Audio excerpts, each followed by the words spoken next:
Kalau kita lihat keseluruhan kes kematian kita ialah 1.58%. Dibandingkan negara yang lain, purata dia dalam lingkungan ada yang dilaporkan 5.6% ataupun ada negara yang 4.6%. Jadi di negara kita nampak dia kadar kematian kita adalah rendah. Ini menunjukkan perkhidmatan perubatan yang diberikan, contohnya di ward ataupun di ICU adalah dalam tahap yang baik dan juga yang memuaskan. Jadi pakar-pakar kita, contohnya pakar-pakar kita intensivis ataupun pakar-pakar bius dapat merawat sakit dengan sebaik mungkin. Jadi saya ingin ucapkan tahniah kepada pakar-pakar kita yang berikan perawatan yang mantap dan juga berkesan kepada semua pesakit-pesakit kita yang dimasukkan ke ICU dan juga ke ward. Dan apabila kita lihat sekarang ni, 88% daripada pesakit-pesakit COVID adalah mereka yang positif tetapi bergejala ringan ataupun tiada gejala. Tetapi Kementerian Kesihatan kita asingkan mereka dan tempoh masa memakan dalam 10 hingga 14 hari. Dan kita akan mengulang ujian COVID ni, ujian untuk COVID. Mereka mesti ada negatif COVID untuk tempoh lebih pada 24 jam sebelum kita boleh discharge pesakit tersebut daripada hospital. Ya, persoalannya sama ada kita perlu kelonggaran dalam melaksanakan PKP. Dan sekarang ni kita tengah melihat kepada data-data kita. Jadi bukan hanya kita rekodkan kes-kes pada peringkat negeri tetapi juga peringkat daerah dan juga peringkat mukim. Jadi kita kenal pasti kes-kes yang tempat yang hijau ataupun jingga ataupun yang merah. Tapi selama ni kita menggunakan kaedah kumulatif, berarti daripada kes pertama hingga sekarang kita masukkan dalam negeri masing-masing ataupun daerah masing-masing. Jadi kalau kita menggunakan kaedah kumulatif, semua akan jadi merah satu masa. Sekarang ni, jadi apa yang kita laksanakan, kita mengambil tempoh 2 minggu. Kalau 2 minggu tak ada kes baru di kawasan tersebut, iaitu di negeri, daerah ataupun mukim. Sekarang ini kita lihat pada mukim. Jadi mungkin kita akan dapat satu gambaran yang lebih tepat kawasan tersebut sama ada hijau ataupun merah. Jadi kita tengah laksanakan kajian juga taburan kes-kes yang hijau, merah ataupun jingga di peringkat mukim. Jadi kajian telah dilaksanakan dan mungkin kita akan lihat. Tetapi balik pada soalan tadi, sama ada kita akan memberi kelonggaran dalam MCO. Dan kalau kita lihat dari ramalan JP Morgan, WHO dan juga Malaysian Institute of Economic Research mengatakan dalam tempoh seminggu lagi kita mungkin akan mendapat kes yang mendadak.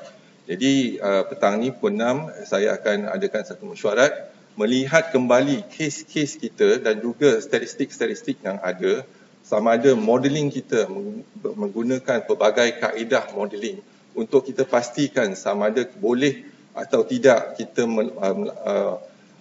memberi satu gambaran dalam tempoh seminggu ataupun 2 minggu. Dan kita akan beri nasihat pada Perdana Menteri dan juga ahli kabinet mengenai tindakan-tindakan yang sewajarnya. Jadi kalau kita lihat setakat ni graf tu sebagaimana saya kata kita masih dalam perjuangan. Jadi perjuangan kita belum selesai tetapi kita belum menang dan juga kita belum kalah. Dan apa yang harus kita laksanakan ialah memantapkan dari segi tindakan kita, tindakan kesihatan awam dan juga kita mantapkan khidmatan kita di hospital, contohnya di ward untuk penyakit pesakit COVID dan juga di ICU.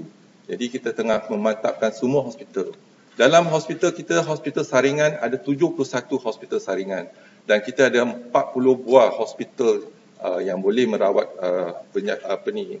pesakit-pesakit COVID dan kita ada 7 buah hospital yang hanya merawat pesakit-pesakit COVID saja. Jadi kita walaupun ada kekangan di Kementerian Kesihatan sebelum lagi pandemik COVID ni, hospital kita telah pun sesak. Tetapi dengan perancangan yang baik, kita dapat mengosongkan hospital kita dan kita dapat membina 7 hospital COVID. Dan juga dalam tempoh 3-4 hari kita dapat membina satu hospital iaitu di MAIPS, iaitu hospital digunakan untuk pesakit COVID dalam tempoh terdekat. Dalam hospital tersebut adalah hospital sementara, kita ada 600 katil. Ini satu rekod kejayaan kita bersama. Sekarang ni dalam yang menerima darah mungkin ada yang tampil ke depan untuk menerima darah, tapi jadi kita menggalakkan mereka, tetapi sebelum mereka dapat menerima darah, mereka kena melalui proses saringan yang diulangi, iaitu contohnya saringan COVID, saringan penyakit berjangkit. Jadi kita kena laksanakan dan juga kita kena ada kaunseling kepada pesakit tersebut. Dan kalau pesakit tersebut setuju, baru kita rujuk kepada Pusat Darah Negara dan untuk mereka mendermakan darah. Dan yang darah ada dua komponen, darah merah dengan plasma. Yang kita perlukan ialah plasma. Dan mereka boleh tampil ke depan untuk menderma dan kita menggalakkan. Jadi dari segi angka dia, saya tak ada angka dia sekarang sebab proses ini masih berjalan. Dan kita harapkan mereka menderma darah iaitu plasma dan darah merah kita pulangkan kepada pesakit tersebut. Jadi dia tak ada rasa kekurangan darah. Setiap 2 minggu contohnya dia datang derma plasma tapi darah merah kita pulangkan. Jadi itu salah satu cara kita untuk membuat pendidikan. Dari segi kita juga hantar darah plasma tu ke IMR untuk menjalankan pendidikan dan sebagainya. Jadi itu proses yang selalu kita jalankan. Dan memang betul kata dalam 88% daripada pesakit yang datang ke hospital positif tetapi mereka tak ada gejala ataupun gejala ringan. Tetapi apa yang pasti ya kita tak dapat tentukan siapa di antara mereka tu akan menjadi lebih teruk ke kategori 4 dan 5. Dalam jangkitan COVID-19 ni ada 2 peringkat. Peringkat pertama ialah peringkat jangkitan. Berarti dia dapat infection and then they can do a spreader. Peringkat kedua ialah peringkat radang iaitu peringkat inflamasi. Jadi peringkat inflamasi ini yang menyebabkan saluran pernafasan bawahan akan tersumbat dan juga reaksi inflamasi berlaku. Dan ini yang membahaya bila mereka ada inflamasi di radang, di paru-paru dan sebagainya, jadi dia tak dapat menafas. Jadi kita perlu untuk memberi bantuan pernafasan kepada mereka. Jadi kita tak tahu siapa yang akan mendapat radang yang teruk contohnya. Jadi kita kena lihat dan kita kena pantau di hospital. Kalau mereka semakin teruk, kita akan pergi rawatan kepada mereka.